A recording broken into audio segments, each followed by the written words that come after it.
Traffic সিগন্যালে ফুল বিক্রি করা অল্প বয়সী একটি মেয়ে নিখোঁজ হয়ে যায়। ক্রাইম ব্রাঞ্চের একজন লেডি অফিসার যখন ওই মেয়ের নিখোঁজের তদন্ত শুরু করে, ধীরে ধীরে বেরিয়ে আসতে থাকে দেশের সবথেকে বড় উইমেন ট্রাফিকিং এবং প্রস্টিটিউশন চক্রের রহস্য। এই চক্রটি কে বা কারা চালাচ্ছে, ওই লেডি অফিসার সেই রহস্যের উন্মোচন করে নিখোঁজ মেয়েটিকে খুঁজে বের করতে পারবে, সেই গল্পই জানবো আজকের ভিডিওতে। হ্যালো ফ্রেন্ডস, দিস ইজ প্লাবন অ্যান্ড ওয়েলকাম টু প্লাবন ওয়ার্ল্ড। বলছি হিন্দি ভাষায় মুক্তি পাওয়া ক্রাইম সাসপেন্স থ্রিলার মুভি মারদানির কথা। মুভির প্রথমে আমাদের ক্রাইম ব্রাঞ্চের সিনিয়র ইন্সপেক্টর শিবানী শিবাজি রয়কে দেখানো হয়। রহমান নামে এক মাদক ব্যবসায়ীকে ধরতে শিবানীর টিম আগে থেকে অপেক্ষা করছিল। শিবানী পৌঁছানো মাত্রই তারা রেড দিয়ে রহমানকে ধরেও ফেলে। যদিও রহমানকে ধরাটা জরুরি ছিল, তারপরে এভাবে একটি রেসিডেন্সিয়াল ভবনে সশস্ত্র রেড দেওয়াটা শিবানী সিনিয়রের মোটেও পছন্দ হয়নি, কারণ সেখানে সিভিলিয়ানদের ক্ষতি হতে পারত। মূলত শিবানী কনফিডেন্টলি সবকিছু করে থাকে, যেমন মাঝে মধ্যে অর্ডার ফলো না করে সিচুয়েশনটাকে বেশি প্রায়োরিটি দেয়। তো রহমানকে ক্রাইম ব্রাঞ্চে দিয়ে পেপার ওয়ার্ক শেষ করে শিবানী বাড়ি ফিরে দেখে তার হাজব্যান্ড বিক্রম আর ভাগ্নি মীরা তার অপেক্ষায় থেকে থেকে একসময় ঘুমিয়ে পড়েছে। মূলত আজ শিবানীর জন্মদিন ছিল, কিন্তু সময় মতো পৌঁছাতে পারেনি। এখানে কিছু ইনফরমেশন দিয়ে রাখি, বিক্রম একজন ডক্টর, পাশে একটি ক্লিনিক এসে প্র্যাকটিস করে। আর মীরা শিবানীর বড় বোনের মেয়ে। একটি রোড অ্যাক্সিডেন্টে মীরার বাবা মা মারা যাওয়ার পর থেকে মীরা শিবানীর কাছে আছে। সিন চলে যায় পরবর্তী দিন। শিবানী তার দুই সহযোগী মোরে এবং জাফরকে নিয়ে রোড সাইডে দাঁড়িয়ে কথা বলছিল। তখনই সামনে হট্টগোল দেখে এগিয়ে যেতেই দেখে স্থানীয় কিছু রাজনৈতিক নেতাকর্মী একটি রেস্টুরেন্ট ভাঙচুর করছে। শিবানী প্রথমে কথা বলে বাধা দেওয়ার চেষ্টা করে, কিন্তু তারা কোনো কথার গুরুত্ব না দেয় শিবানী একসময় তাদের লিডারকে কোষে বেশ কিছু চর মেরে আইনের ধারা শিখিয়ে দেয়, যে জন্য তারা একসময় পালিয়ে যায়। এরপর আমাদের পিয়ারি নামে একটি মেয়েকে দেখানো হয় ট্রাফিক সিগন্যালে ফুল বিক্রি করছে। শিবানী আর মীরা পিয়ারিকে দেখা মাত্রই একটি রেস্টুরেন্টে নিয়ে যায়। মূলত আজ থেকে কয়েক বছর আগে পিয়ারির বাবা পিয়ারিকে একটি উইমেন ট্রাফিকিং চক্রের কাছে বিক্রি করে দিচ্ছিল। তখন শিবানী পিয়ারিকে উদ্ধার করে এখানের একটি এনজিওতে রেখেছে। পিয়ারি আর মীরা খুব ভালো বন্ধু। কথায় কথায় পিয়ারি জানায় শুক্রবার তার জন্মদিন, এই জন্য মীরা আর শিবানী পিয়ারির জন্মদিন সেলিব্রেট করার সিদ্ধান্ত নেয়। কিন্তু শুক্রবার পার হয়ে গেলেও পিয়ারির কোনো দেখা নেই। মীরাও রোজই পিয়ারির জন্য একটি করে কেক অর্ডার করে, কিন্তু পিয়ারি আসছে না। শিবানীও একসময় বিষয়টি নোটিস করে পিয়ারির খোঁজ করতে সেই এনজিওতে যায়, আর গিয়েই জানতে পারে পিয়ারি 4 দিন যাবৎ নিখোঁজ। সচরাচর এখানের বাচ্চারা মাঝে মধ্যেই এমন নিখোঁজ হয়ে যায়, আবার 2-3 দিনের মধ্যে ফিরেও আসে। কিন্তু পিয়ারি 4 দিনও না ফেরায় গতকাল এনজিও কর্তৃপক্ষ স্থানীয় থানায় মিসিং কমপ্লেন করেছে। জানা মাত্র শিবানী পিয়ারির বন্ধু এবং এখানের স্টাফদের সাথে কথা বলে। তারাও জানায় 4 দিন আগেও তাদের সাথেই ছিল, হঠাৎ করে নিখোঁজ হয়ে গেছে। আবার একজন জানায় 6 মাস আগেও যশোদা নামে একটি মেয়ে ঠিক এইভাবেই নিখোঁজ হয়েছিল। তাই শিবানীর একটু সন্দেহ হয়। শিবানী এনজিওর সামনে থাকা চায়ের দোকানদারের সাথে কথা বলে এবং এখানে কখন কে আসছে যাচ্ছে সবকিছু নজর রেখে তাকে জানাতে বলে। এক কথা ইনফরমারের কাজ আর কি। আবার পিয়ারির নিখোঁজের কথা শুনে মীরাও খুব উদ্বিগ্ন, কারণ পিয়ারি মীরার খুব কাছের বন্ধু ছিল। এখন সে নিখোঁজ। মীরা ধারণা করছে পিয়ারিকে হয়তোবা কিডন্যাপ করা হতে পারে, কিন্তু শিবানীর কাছে তো এর কোনো জবাব নেই। তাই শিবানী মীরাকে কিছু বলে বোঝাতেও পারছে না, কারণ সে তো নিজেও জানে না পিয়ারি এখন কোথায়। অন্যদিকে মহারাষ্ট্র বর্ডারের কাছে একটি কার বোঝায় কন্টেনারের ভিতরে গোপন একটি চেম্বারের মধ্যে পিয়ারি সহ বেশ কিছু মেয়েকে দেখানো হয়, যাদেরকে অপহরণ করে পাচার করা হচ্ছে। এদিকে শিবানী এনজিওর সামনে থাকা ওই চায়ের দোকানির সাথে কথা বললে সে এনজিওর কর্মী কপিলের কথা বলে, যে সবেমাত্রই নতুন একটি ফোন নিয়েছে, মাঝে মধ্যে বাইরে এসে কারোর সাথে কথা বলে। তাই শিবানীরা ছায়া রেস্টুরেন্টের সামনে থেকে কপিলকে তুলে নেয় এবং ঘুরিয়ে পেঁচিয়ে কথা না বলে সোজাসুজি জানতে চায় পিয়ারিকে সে কি করেছে, কার কাছে বিক্রি করেছে। জাফরও কথা বের করার চেষ্টা করছিল, কিন্তু এর মধ্যেই দুজন ব্যক্তি কপিলকে শ্যুট করে দেয়। শিবানীও ওদের বাইক দেখে ওদেরকে পিছু করার চেষ্টা করে, এমনকি একসময় একজনকে ধরে ফেলে। তবে সে কিছু বলে ওঠার আগেই ভিড়ের মধ্যে থেকে কেউ একজন শ্যুট করে দেয়। আর এর মধ্য দিয়ে শিবানী স্পষ্ট বুঝতে পারে এটা কোনো সাধারণ কিডন্যাপিংয়ের কেস হবে না, এটা অনেক বড় কোনো চক্রের কাজ হবে। অন্যদিকে পেয়ারি সহ বাকি মেয়েদেরকে অন্য একটি শহরে এনে জোরপূর্বক তাদের পরনের কাপড়গুলো খুলে ফেলা হয়। এরপর সবাইকে ওয়াশ করে তাদের বডি স্ট্রাকচার অনুযায়ী এক একজনকে এক এক ক্যাটাগরি নির্ধারণ করা হচ্ছিল। মূলত মেয়েগুলো বুঝতে পারছে তারা একটি বড় প্রস্টিটিউশন র্যাকেটের মধ্যে পড়েছে, তাই অনেকেই নিজেদের প্রোটেক্ট করার চেষ্টা করছিল। এই যে মেয়েটি রয়েছে তার নাম আলকা। এখানে আনা মেয়েদেরকে ট্রেন করা তার কাজ। আর এ হচ্ছে মাট্টু, সে সব কিছুই দেখাশোনা করে। আর এদের প্রধান হচ্ছে কারণ ও স্পষ্ট করে মেয়েদেরকে বুঝিয়ে দেয় যে দেখো, তোমরা যদি আমাদের কথা মতো কাজ করো তোমাদের কোনো কষ্টই হবে না, তোমরা ভালো লাইফস্টাইল পাবে, 5 স্টার হোটেলে থাকবে, ফরেন ট্রিপ উপভোগ করবে, তোমাদের কোনো সমস্যা হবে না। আর যদি তোমরা রেসিস্ট করো তাহলে আমাদেরকে ফোর্স করতে হবে। আর তোমরা আমাদের একবার দেখে ফেলেছ, তাই জীবন্ত ফিরে যাওয়ার কোনো সুযোগও নেই। এখন তোমরাই নির্ধারণ করো স্বেচ্ছায় আমাদের কথা শুনবে না জোরপূর্বক, কারণ তোমরা মরতে চাইলেও আমরা মরতে দিব না। মেয়েগুলো বাস্তবতা বুঝতে পেরে বাধ্য হয়ে করণের কথা মেনে নেয় এবং তাদের নির্দেশনা মতো কাজ করতে শুরু করে, কারণ তাদের হাতে বিকল্প কোনো অপশনও নেই। এদিকে শিবানীরা কপিলের ফোন চেক করে কপিলের ফোনের মধ্যে বেশ কিছু গ্যাংস্টার ফটো পায়। এমনকি কপিল এমন কিছু মানুষের সাথে মেলামেশা করত যাদের তারা চিনেও না। তবে শিবানীর কথা, এমন চতুরতার সাথে মেয়েদেরকে প্রমাণ ছাড়াই গায়েব করা হয়েছে, আবার এমনভাবে শুটার দিয়ে খুন করা হয়েছে, তাই এটা কোনো অর্গানাইজড গ্যাংয়ের কাজ হবে। এই জন্য শিবানী এদের সম্পর্কে তথ্য বের করতে রহমানের সাথে দেখা করে, কারণ রহমান এই শহরের সব ধরনের ইল্লিগাল কর্মকাণ্ডের সাথে জড়িত ছিল। সে অনেক কিছুর খোঁজখবর জানত। রহমানকে ওই ব্যক্তির ফটো দেখালে রহমান সানি কাট্টিয়াল নামে এক ব্যক্তির কথা বলে যে ও মুম্বাইয়ের না, বাইরে থেকে এসেছে। এখানে 15টি গাড়ির শোরুম আছে, তবে এসব লোক দেখানো। ওর আসল ব্যবসা ড্রাগ আর উইমেন ট্রাফিকিং। পুরো শহর জুড়ে ওর গ্যাংয়ের লোক আছে যারা 18 বছরের নিচের মেয়েদেরকে বিভিন্নভাবে ফাঁদে ফেলে অপহরণ করে। তবে ওই অপহরণ করা মেয়েদেরকে কোথায় নিয়ে যায় এ সম্পর্কে কেউ কিছুই জানে না। এরপরে শিবানী সানি কট্টিয়ালের পিছনে তার টিম লাগিয়ে দেয়, যারা সানি কখন কোথায় যাচ্ছে, কার সাথে দেখা করছে, এমনকি কাকে কল করছে, কোন নম্বর থেকে তাকে কল করা হচ্ছে, সবকিছু সার্ভেলেন্স করতে শুরু করে। সানিও বিষয়টি বুঝতে পেরে গোপনে অন্য একটি ফোন ব্যবহার করে উকিল নামে এক ব্যক্তির সাথে কথা বলে যে ক্রাইম ব্রাঞ্চ তো আমার ঘুম হারাম করে দিয়েছে। উকিলের কথা ওরা তোমার কথা জানলো কি করে, আর এখন তুমি কি করতে যাচ্ছ? সানি বলে কিভাবে জেনেছে তা আমি জানি না, তবে কমিশনের সাথে কথা বলবো। কিন্তু উকিলের কথা, যে কথা কমিশনার এখন পর্যন্ত জানেই না, তুমি কেন তাকে বলতে যাবে? ওই লেডি ইন্সপেক্টরের সাথে কথা বলে জানার চেষ্টা করো তার রেট কত। সানির কথা এখানেই তো সমস্যা, সে ঘুষ নেয় না। উকিল বলে ঠিক আছে, তুমি নম্বর পাঠাও, আমি কাল তার সাথে নিজে কথা বলবো। মূলত কারণের এই সমস্ত ইল্লিগাল কর্মকাণ্ড উকিল দেখাশোনা করে।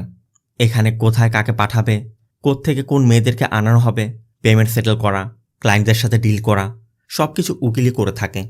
তবে শিবানীর বিষয়টি জানার পর কারণ নিজে শিবানীর সাথে কথা বলার সিদ্ধান্ত নেয়, আর ওই রাতে শিবানীকে কল করে তাকে কিনে নেওয়ার চেষ্টা করে। কিন্তু শিবানীর একটা ডিমান্ড, পিয়ারিকে ফেরত দাও। কারণের কথা সেটা কোনোভাবেই সম্ভব নয়, অনেক দেরি হয়ে গেছে, ওই মেয়ে এখানে অনেক কিছু দেখে ফেলেছে, এখন ফেরত দিলে আমি আমার ব্যবসায় রিস্ক নিতে পারবো না। শিবানীও তখন স্পষ্ট করে বলে দেয়, যতদিন পিয়ারিকে ফেরত না পাচ্ছি আমার তদন্ত জারি থাকবে, তোমার পর্যন্ত পৌঁছাতে আমার খুব বেশি সময় লাগবে না। কারণও বুঝতে পারছে শিবানী বিক্রি হবে না, তাই শেষমেশ বলে দেয়, আপনি আপনার ডিউটি করুন, আমি আমার ব্যবসা বাঁচানোর জন্য যা করতে হয় করব। কারণের এই ফোন কলের পরই শিবানী সানিকে আটক করে এবং তাদের কাস্টডিতে নিয়ে জিজ্ঞাসাবাদ করার চেষ্টা করে, কিন্তু সানি কিছুতেই তার মুখ খুলছে না।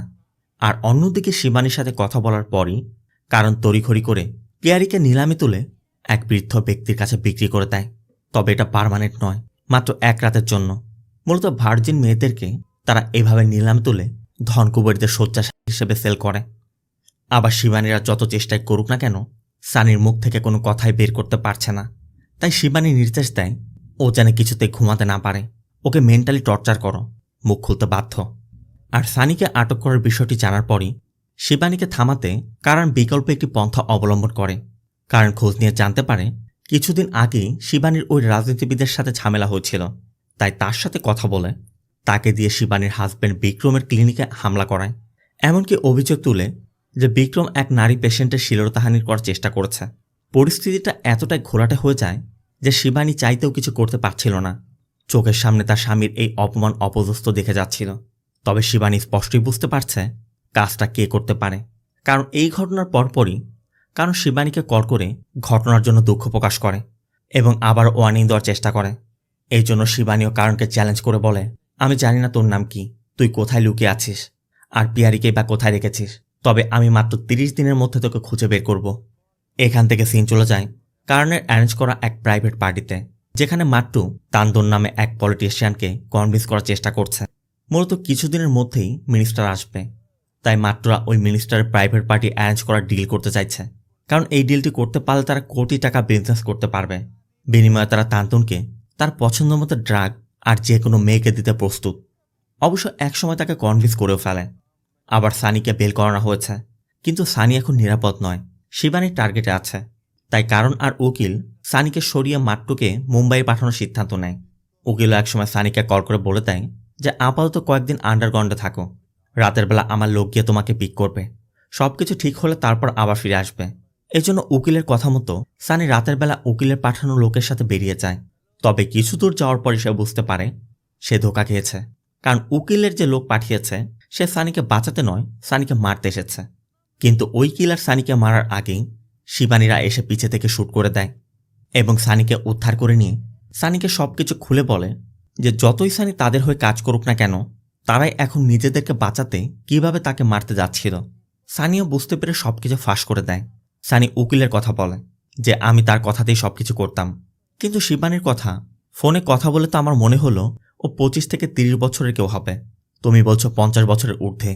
মূলত সানি কারণের কথা জানেই না। আজ থেকে 4 বছর আগে উকিলই তাকে মুম্বাইয়ে এনেছিল, আর এখন সবকিছু দিল্লি থেকে নিয়ন্ত্রণ করছে। এদিকে উকিলের কাছে সানির খবর পৌঁছে গেছে। উকিল কারণকে বিষয়টি জানিয়ে দেয়, আর কারণ যখন জানতে পারে তারা যে শুটারকে পাঠিয়েছিল তাকে ঠিক পিছের থেকে মাথায় শুট করে খুন করা হচ্ছে, তখনই কারণ বুঝতে পারে এটা শিবানীর কাজ। তাই কারণ শিবানীকে সাবধান করতে একটি গিফট বক্স পাঠায়। শিবানীও বক্সটি ওপেন করতে দেখে ভিতরের পিয়ারির কাটা একটি আঙ্গুল পাঠিয়েছে, সাথে ওয়ার্নিং দিয়েছে এরপরও যদি শিবানী তাদেরকে ধরার চেষ্টা করে বা তাদের পিছে পড়ে, তাহলে প্রত্যেকবার পিয়ারির শরীরের এক একটা অংশ কেটে কেটে এভাবে করে পাঠিয়ে দিবে। এরপরে শিবানী দিল্লিতে চলে যায়, কারণ সানি বলেছে উকিল দিল্লিতে বসে সবকিছু করে। শিবানী দিল্লি ক্রাইম ব্রাঞ্চের এসপির সাথে কথা বলে তার সাহায্য চাইলে এসপি বলবিন্দার নামে একজন এসআইকে শিবানীর সাথে সার্বক্ষণিক হেল্প করতে দিয়ে দেয় যে তোমার যত রকম হেল্প লাগবে ও করবে। শিবানী সানিকেও সাথে নিয়ে এসেছে, আর সানির সাহায্য নিয়ে একজন স্কেচ আর্টিস্ট দ্বারা উকিলের একটি স্কেচও তৈরি করে।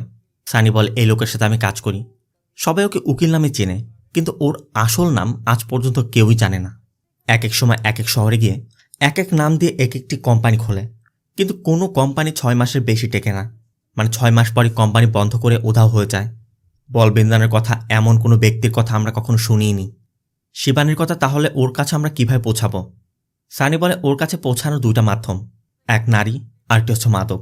নারী তো আমরা পারবো না, তবে মাদকের মাধ্যমে ট্রাই করতে পারি। সানি বব নামে এক ব্যক্তির কথা বলে যে বব ওর খুব কাছের একজন ব্যক্তি। ববের কাছে যদি ড্রাগসের অফার দেওয়া হয় তাহলে যে কোনো মূল্যে উকিলের কাছেও পৌঁছে দিবেই। তবে সাধারণ যে ড্রাগসগুলো এখানে পাওয়া যায় সেগুলোর প্রতি ওরও তো ইন্টারেস্ট থাকার কথা নয়। একমাত্র সাউথ আমেরিকান ড্রাগ এখানে পাওয়া যায় না, সাউথ আমেরিকান ড্রাগের অনেক ডিমান্ড। তাই শিবানীরা চিন্তা করে তারা সাউথ আমেরিকান ড্রাগ নিয়ে ববের সাথে দেখা করবে। তবে তারা তো আর নিজে যেতে পারছে না, তাই বলবিন্দানের সাহায্য নিয়ে তারা দুজন সাউথ আমেরিকানের সাথে দেখা করে যারা এখানে অবৈধভাবে বসবাস করছে। তাদেরকে প্রথমে অফার দিলে তারা রাজি হচ্ছিল না, কারণ তাদেরও জীবনের ঝুঁকি আছে। বলবিন্দার তখন কথা দেয় তোমরা যদি আমাদের কাজটি করে দাও তাহলে তোমাদের পাসপোর্ট তৈরি করতে আমি সাহায্য করব। এই জন্য তারা রাজি হয়। তারা কিছু স্যাম্পল নিয়ে একটি নাইট ক্লাবে গিয়ে ববের সাথে দেখা করে। বব ওই ড্রাগ টেস্ট করে স্পষ্ট বুঝতে পারে এটা অরিজিনাল, তবে বব মাত্র 100 গ্রাম কিনতে চাচ্ছিল। ওই দুজন তখন বলে আমরা 100 গ্রাম বিক্রি করব না, আমাদের কাছে 5 কেজি আছে, নিলে পুরোটা নিতে হবে। বব বলে এত পরিমাণ তো আমি নিতে পারবো না, তবে আমার একজন ডিলার আছে, সে হয়তো নিতে পারবে, আমি তার সাথে কথা বলে দেখছি। এরপর বব উকিলকে বিষয়টি জানায়। তবে উকিল কোনো সিদ্ধান্ত নেয়ার আগে উকিল আগে কারণের সাথে দেখা করে এবং কারণের থেকে পারমিশন নেয়। কারণও ভালো করে জানে ড্রাগের বিষয়টি হয়তোবা শিবানীরা এখনো পর্যন্ত জানে না। তাই কারণ উকিলকে বলে কেউ যদি এখন কোনো মেয়ের ডিল করতে আসে তাহলে সেটা করবে না, ক্যান্সেল করে দেবে। আর ড্রাগের ডিলের বিষয়ে কারণ ওদেরকে নিজেদের আড্ডায় ডাকতে বলে, তাও নিজেদের প্রক্রিয়ায়, যাতে কেউ কোনো সন্দেহ করতে না পারে। তাই কারণের কথা মতো উকিল পরবর্তী দিন ওই দুজনকে তার নিজস্ব লোক পাঠিয়ে নিজের আড্ডায় ডাকে। শিবানীও তার টিম নিয়ে সিভিলে তাদেরকে দূর থেকে ফলো করে যাচ্ছিল। আর এভাবে সারাদিন বিভিন্ন জায়গায় ঘোরাতে ঘোরাতে অবশেষে সন্ধ্যাবেলায় উকিলের আড্ডাতে পৌঁছে যায়। যদিও উকিল ঘরের মধ্যে ছিল, কারণ বাইরে কারের মধ্যে অপেক্ষা করায়। শিবানীকে দেখা মাত্রই কারণ বুঝতে পারে এটা তাদের একটা চাল, মানে তাদেরকে ধরতে এসেছে। তাই কারণ সাথে সাথে উকিলকে ফোন করে জানিয়ে দেয় বাইরে পুলিশ আছে, যত দ্রুত সম্ভব পালিয়ে যান। কারণও সাথে সাথে নিরাপদ জায়গায় চলে যায়। পুলিশের অন্য টিমও চারিদিক থেকে ঘিরে ফেলেছে। উকিলও বুঝতে পারছে সে হয়তোবা এখান থেকে আর বের হতে পারবে না। তাই উকিল প্রথমে তার সহযোগীকে চলে যেতে বলে। আর কারণ যখন উকিলকে কল করে যেতে বলছিল, উকিল কারণকে বলে, দেখো, আমার মনে হচ্ছে আমার সময় শেষ হয়ে এসেছে, কারণ আমি জানি এখান থেকে বের হতে পারবো না। আর আমি যদি একবার পুলিশের হাতে পড়ে যাই, ওরা যে কোনোভাবে তোমার কাছে পৌঁছে যাবে, যেটা আমি কখনোই হতে দিব না। উকিল তার ঘরে একটি ডায়েরির কথা বলে, যে সকল ক্লায়েন্টসের কন্ট্যাক্ট ওই ডায়েরির মধ্যে আছে। আমি মারা গেলে তুমি ওখান থেকে সবকিছু নিয়ে ব্যবসা চালিয়ে যাবে। কারণ তখনও বলছিল, আপনি এমন কিছু করতে যাবেন না, আপনি ধরা পড়লে আপনাকে যে কোনো মূল্যে আমি বের করে আনবো। তারপর উকিল কারণের কোনো কথা না শুনে নিজেই সিদ্ধান্তটা নিয়ে নেয়। এদিকে শিবানীরা যখন ঘরের মধ্যে তল্লাশি করছিল, ঠিক তখন একটি গুলির শব্দ পেয়ে বাথরুমের দরজা ভেঙে দেখে উকিলের মরদেহ পড়ে আছে। এতদিন পর্যন্ত উকিলে কারণের সব ব্যবসা দেখাশোনা করত। কারণের কাছে সে বাবার সমতুল্য ছিল। শিবানী তাকে মেরে ফেলায় কারণ কিছুতে এটা মেনে নিতে পারছে না। তাই পরবর্তী দিন সকাল হতেই কারণ শিবানীকে কল করে। কারণও বুঝতে পারছে শিবানী অনেক চালাক, কারণ শিবানী এখানে উকিলকে মেরে ফেলেছে আর অন্যদিকে নিজের পরিবারকেও আন্ডারগ্রাউন্ড করে ফেলেছে, যাতে কারণ কারো কোনো ক্ষতি করতে না পারে।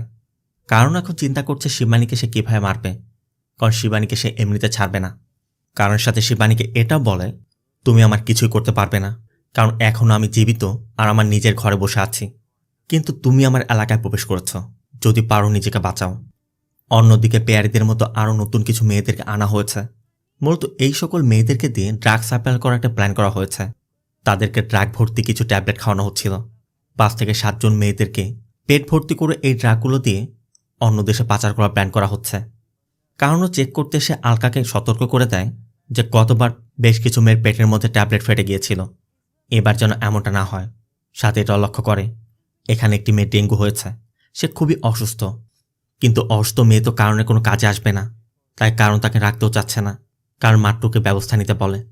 তাই কারণ চলে যাওয়া মাত্র আলকা যতই মাট্টুকে অনুরোধ করুক না কেন, মাট্টু ওই মেয়েটিকে দূরে নিয়ে মেরে ফেলে। মূলত এইভাবেই তাদের ব্যবসা চলে। যখন কাজে লাগবে তখন বাঁচিয়ে রাখে, আর কাজ শেষ হয়ে গেলে মেরে ফেলে। আর এদিকে শিবানী এসপির সাথে দেখা করলে এসপি বলে, তোমরা যাকে খুঁজছিলে সে তো মারা গেছে, তাই এখন আর এই তদন্ত করার কোনো প্রয়োজন নেই। শিবানী যতই বোঝানোর চেষ্টা করুক যে এই চক্রের মাস্টারমাইন্ড এখনও বাইরে ঘুরছে, এসপির কথা সেটা তোমার ধারণা, আমাদের কাছে এমন কোনো এভিডেন্স নেই, তাই তারা আর কিছুতে এই কেসটি তদন্ত করতে পারছে না। আর শিবানীও যেহেতু অন্য স্টেট থেকে এসেছে, এই স্টেটে সে জোর খাটাতেও পারবে না। তাই শিবানীকে এখন বাধ্য হয়ে মুম্বাই ফিরে যেতে হবে। কিন্তু এরপরে শিবানী যখন অটো করে মুম্বাইয়ের উদ্দেশ্যে রওনা হচ্ছিল, তখনই শিবানী বুঝতে পারে কারণের লোকজন তাকে মারতে চেষ্টা করছে, কিন্তু তাদের চোখে ধুলো দিয়ে শিবানী সেখান থেকে পালিয়ে যায়। শিবানী একটি পার্কে গিয়ে বেশ কিছু সময় কাটায়, আর এখানে এক বয়স্ক দম্পতিকে দেখে শিবানীর মাথায় একটি বুদ্ধি আসে। শিবানী বলবিন্দারকে কল করে এবং বলে, আমরা আমাদের জীবনের ছোটোখাটো বিষয়গুলো গার্লফ্রেন্ড, বয়ফ্রেন্ড, স্বামী বা স্ত্রী কারো না কারোর সাথে শেয়ার করি। উকিলেও তো এমন কেউ থাকতে পারে। বলবিন্দারের কথা, উকিল মারা যাওয়ার পর ওর বডিটি ক্লেম করতে কেউ আসেনি, এমন কেউ থাকার সম্ভাবনাও নেই। শিবানীর কথা হয়তোবা তদন্তের ভয় আসেনি, কিন্তু আমার মনে হয় ওর কেউ না কেউ তো নিশ্চয় আছে, যার থেকে হয়তোবা আমরা ওই ব্যক্তি পর্যন্ত পৌঁছাতে পারবো বা ওর ব্যাকগ্রাউন্ড জানাতে পারবে। তাই তুমি এক কাজ করো, উকিলের মৃত্যুর সময় উকিলের সাথে আমরা যা কিছু পেয়েছিলাম ওর সব কিছু নিয়ে আসো, আমি আবার তদন্ত করে দেখতে চাই। যদিও কাজটি একদমই রিস্কি, কারণ এটা জানাজানি হলে বলবিন্দারের চাকরিতে সমস্যা হতে পারে। তারপরে বলবিন্দার রিস্ক নিয়ে শিবানীর জন্য ওই এভিডেন্সগুলো নিয়ে আসে। আর সেই এভিডেন্সের মধ্যে তল্লাশি করতে করতে উকিলের শার্টে আর প্যান্টে একটি লেবেল দেখতে পায়, যেটা চাঁদনি চকের মডার্ন টেইলর্সের লেবেল। এতে করে স্পষ্ট বোঝা যাচ্ছে উকিল এই মডার্ন টেইলর্স থেকে তার কাপড় সেলাই করেছে। শিবানীর ধারণা যে এই যুগে এসেও শার্ট আর প্যান্ট একই টেইলর্স থেকে সেলাই করিয়েছে, তার মানে সে হয়তোবা তার সকল কাপড়ই সেখান থেকে সেলাই করে, আর সেখানে গেলে তথ্য পাওয়া যাবে। তাই শিবানী সেই মডার্ন টেইলার্সে যায় আর গিয়ে জানতে পারে গত 30 বছর যাবৎ উকিল এখান থেকে তার কাপড় সেলাই করিয়ে এসেছে। তবে জিজ্ঞাসাবাদের এক পর্যায়ে এই টেইলার্সের মালিক জানায় মিনু রাস্তগি নামে এক মহিলার সাথে উকিলের ভালো সম্পর্ক ছিল। অনেকে তো এটা বলা বলি করতো তাদের দুজনের মধ্যে কিছু একটা ছিল হয়তোবা। তাই ওই ব্যক্তি থেকে মিনু রাস্তগির ঠিকানা নিয়ে শিবানী সেই বাড়িতে পৌঁছে যায়। এমনকি সেখানে গিয়ে মিনু রাস্তগিকে পাওয়াও যায়। শিবানী মিনু রাস্তগিকে নিজের পরিচয় দিলে মিনু হরিশ নামে তার কাজের লোককে ছোট্ট একটি চিরকুট ধরিয়ে দিয়ে একটি মেডিসিন আনতে পাঠিয়ে দেয়। এরপর চা খেতে খেতে মিনু জানতে চাচ্ছিল উকিল সাহেবের বিষয়ে মুম্বাই পুলিশ কিভাবে জানল। শিবানী বলে সেটা অনেক বড় গল্প। মিনুর কথা আমার কাছে অনেক সময় আছে, আপনি খুলে বলতে পারেন। এর মধ্যে হরিশ ফিরে এসে জানায় যে মেডিসিন তাকে আনতে বলা হয়েছিল সেটি সে পায়নি, তাই মিনু হরিশকে তার কাজে পাঠিয়ে দেয়। আর এরপরই মিনু বলে আসলে হরিশকে সে ওষুধ আনতে পাঠায়নি, বাইরে চেক করতে পাঠিয়েছিল যে শিবানীর সাথে কোনো পুলিশ সদস্য বাইরে অপেক্ষা করছে কিনা। শিবানী বলে আমার সাথে কেউই নেই, আমি একা এসেছি। এটা শুনেই মিনু হাসতে শুরু করে। মিনু বলে যাকে আমার ছেলে পুরো শহরে খুঁজে বেড়াচ্ছে সে নিজেই ধরা দিতে আমার ঘরে এসেছে। তার মানে দাঁড়াচ্ছে কারণ অন্য কেউ নয়, মিনু রাস্তুগির ছেলে। তবে শিবানী কোনো ব্যবস্থা নেওয়ার আগেই শিবানীর মাথা ঘুরতে শুরু করে, কারণ মিনু শিবানীর চায়ের মধ্যে মেডিসিন মিক্স করে দিয়েছিল, তাই শিবানী সেন্সলেস হয়ে যায়। আর এরপর যখন সেন্স ফিরে তখন শিবানী কারণকে দেখতে পায় শিবানীর হাত পা বেঁধে রাখা হচ্ছে। অন্যদিকে মিনিস্টার পার্টি আজই, তাই সে পার্টি উপলক্ষে মেয়েদেরকে রেডি করা হচ্ছিল। মিনু নিজেই তাদের রেডি করছে। শিবানীকেও সেখানে নিয়ে যাওয়া হয়। পিয়ারিও সেখানেই ছিল, তাই শিবানীকে দেখা মাত্র পিয়ারি ছুটে যায়। শিবানী লক্ষ্য করে পিয়ারির হাতের একটি আঙ্গুল কাটা। শিবানীর কথা তার জন্যই তো এটি হয়েছে, কিন্তু পিয়ারির কথা আপনার জন্যই তো আমি আজ বেঁচে আছি। এরপর পিয়ারিকে নিয়ে যাওয়া হয়। অন্যদিকে পার্টির পুরো প্রস্তুতি শেষ হয়েছে।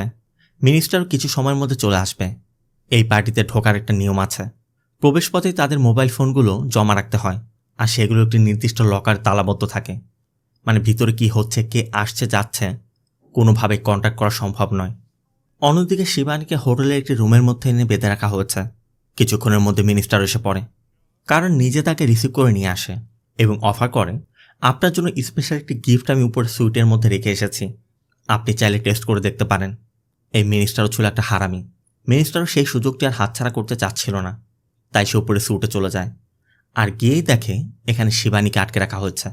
শিবানীও তাকে দেখা মাত্রই চিনতে পারে এ তো মিনিস্টার, আর এটাও বুঝতে পারে সে শিবানীকে করতে এসেছে। কিন্তু শিবানীও এতক্ষণে তার জুতার মধ্যে লুকিয়ে থাকা ছুরি বের করে হাতের বাঁধন খুলে মিনিস্টারকে আঘাত করে। আর এরপর মিনিস্টারের গলায় ছুরি ধরে তাকে পার্টির মধ্যে নিয়ে আসে। মিনিস্টারের গলায় ছুরি দেখে সবাই তো পুরো হতবাক, কেউ কিছু করতেও সাহস পাচ্ছে না। আবার সবার ফোন তো লকার জমা, বাইরে জানানোর কোনো সুযোগও নেই। শিবানী যার গলায় ছুরি ধরেছে সে সাধারণ কেউ নয়, রাজ্যের একজন মন্ত্রী। তার যদি কিছু হয়ে যায় তাহলে কারণটা কেউই বাঁচতে পারবে না। তাই শিবানীর ডিমান্ড মেনে নেওয়া ছাড়া কারণের আর কিছু করারও নেই। শিবানী পিয়ারিকে দিয়ে মোবাইল ফোনের লকারের চাবিটি নিয়ে নেয় আর কারণকে তার সাথে যেতে বলে। এরপর শিবানী মেয়েগুলোকে সাথে নিয়ে মিনিস্টার কারণকে পাশের সার্ভিস রুমের মধ্যে নিয়ে যায়। মূলত শিবানীর উদ্দেশ্য পালিয়ে যাওয়া নয়, কারণকে তার উপযুক্ত শাস্তি দেয়া। মূলত শিবানী আগেই কারণকে চিনতে পেরেছিল, আর মিনু রাস্তুগির ছেলে যে কারণ সেটা শিবানী সেখানে গিয়েই বুঝতে পেরেছিল। কারণ শিবানী ওই বাড়িতে ঢোকার আগে ওয়াচম্যানের কাছে জানতে পারে মিনু রাস্তুগির একটি ছেলে আছে যার বয়স 25 থেকে 30 বছর হবে, মাঝে মাঝে আসা যাওয়া করে। শিবানী তখনও শিওর ছিল না, তবে মিনু রাস্তুগির ঘরে ঢোকার আগেই শিবানী একটি আজানের আওয়াজ শুনতে পায়। শিবানীর স্পষ্ট মনে আছে উকিল মারা যাওয়ার পরবর্তী দিন সকালবেলা কারণ যখন তাকে কল করে থ্রেট দিয়েছিল তখন ওই ফোন কলের মধ্যে শিবানী একই গলার আজানের শব্দ পেয়েছিল। ওই সময় কারণ বলেছিল সে নিজ ঘরে বসে আছে, তাই এটাই হয়তোবা তার বাড়ি। তারপরও কনফার্ম হতে শিবানী বেশ কয়েকদিন বাড়ির সামনে অপেক্ষা করেছে, আর এভাবে একসময় সে কারণকে দেখতে পেয়েছে। তাই মেয়েগুলোর জীবনের কথা চিন্তা করে বা তাদেরকে উদ্ধার করার প্ল্যান করেই শিবানী পুরো প্ল্যান নিয়েই ওই বাড়িতে গিয়েছিল। তাই কারণটা যে শিবানীকে এখানে তুলে এনেছে এটা কারণদের কোনো প্ল্যান নয়, শিবানীরই প্ল্যান করা ছিল। মানে নিজের জীবনের রিস্ক থাকা সত্ত্বেও মেয়েদের কথা চিন্তা করে শিবানী এই রিস্কটাই নিয়েছে। শিবানী পিয়ারি থেকে ফোন নিয়ে বলবিন্দারকে কল করে পুরো ফোর্স নিয়ে এই হোটেলে রেড দিতে বলে, কারণ আগে থেকেই পুরো ফোর্স রেডি ছিল, তারা শুধু শিবানী সিগন্যালের অপেক্ষা করছিল। শিবানী কারণকে এটাও বলে পুলিশের এখানে পৌঁছাতে 20 মিনিট তো লাগবেই, এই দরজাটি পার হতে পারলেই তুই পালাতে পারবি, কিন্তু তোর সামনে আমি দাঁড়িয়ে আছি, যদি আমাকে মারতে পারিস তাহলে তুই পালাতে পারবি। শিবানী তার গান থেকে ম্যাগজিনটিও ফেলে দেয় এবং কারণকে সুযোগ দেয় যে আমাকে মেরে যদি পালাতে পারস পালা। কারণও তার শেষ সুযোগটি কাজে লাগানোর চেষ্টা করে, কিন্তু শিবানী একজন ট্রেন ফাইটার, তাই কারণ কোনো কিছুতেই শিবানীর সাথে পেরে উঠছিল না। এমনকি শিবানী এক সময় কারণকে মারতে মারতে ওই মেয়েগুলোর হাতে তুলে দেয় যাদের জীবন কারণ নষ্ট করেছে। মেয়েগুলো তাদের ক্ষোভ ছাড়তে নিজেদের হিল দিয়ে মারতে মারতে কারণের অবস্থা একদম খারাপ করে দেয়। এর মধ্যে পুলিশের টিম এসে হোটেলে অবস্থান করা সবাইকে অ্যারেস্ট করে। শিবানী মেয়েগুলোকে নিয়ে বেরিয়ে আসে, আর এভাবেই শিবানী কারণের মতো এক শয়তানের হাত থেকে এই মেয়েগুলোকে উদ্ধার করে। তবে শুধু এই মেয়েগুলোই নয়, ভবিষ্যতে তাদের ফাঁদে পড়া অনেক মেয়ের জীবন সে বাঁচিয়েছে। কিন্তু এক কারণকে ধরতে পারলে বা এক কারণকে মেরে ফেললেই এই চক্রকে নির্মূল করা সম্ভব নয়। এমন হাজারো চক্র সারা দেশে ছড়িয়ে ছিটিয়ে আছে, যারা প্রতিনিয়ত এই সকল মেয়েদেরকে টার্গেট করে তাদেরকে দিয়ে ব্যবসা করাচ্ছে। তো মুভিটা আপনার কেমন লাগলো কমেন্টে অবশ্যই জানাবেন। ভিডিওটি ভালো লাগলে ভিডিওতে লাইক দিয়ে চ্যানেলটিকে সাবস্ক্রাইব করতে একদম ভুল করবেন না। দেখা হবে অন্য কোনো মুভি বা সিরিজের এক্সপ্লেনেশন ভিডিওতে। ততক্ষণ সব ভালো থাকবেন, সুস্থ থাকবেন। আল্লাহ হাফেজ।